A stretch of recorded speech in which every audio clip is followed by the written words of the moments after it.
हथवा में लेके पूजा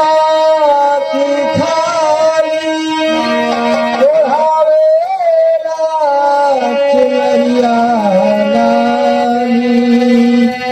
माँ से कहूँ क्या पर दुखड़ा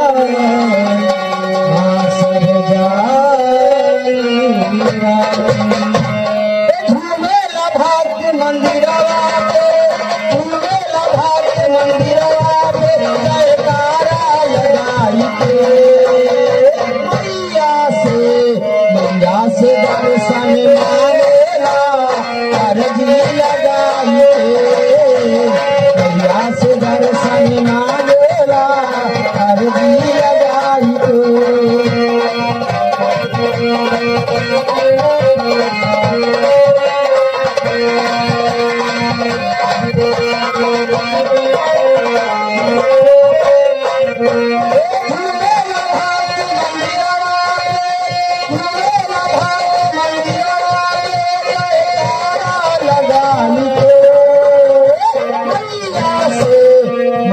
से दर्शन मांगेला अर्जी लगाई के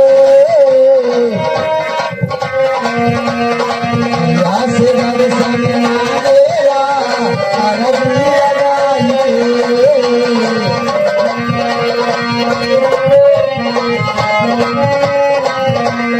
माता से भक्त अर्जी बहुत लगाई दर्शन के खातिर भक्त मंदिर पे आई। कोई जय भोले माता से कोई है भोले माता से कोई जय भोले माता से कोई जय भोले माता से कोई है भोले माता से।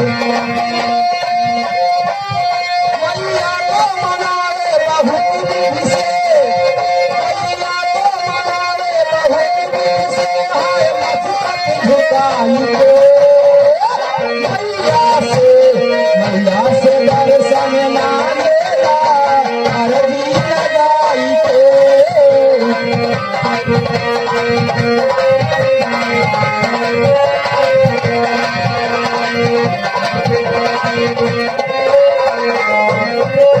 माता को देखो दुष्ट बहुत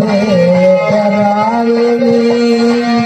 ऐसा न भक्ति माँ से दुखड़ा सुनावेली। कभी जय भोले माता से कभी जय भोले माता से कभी जय भोले माता से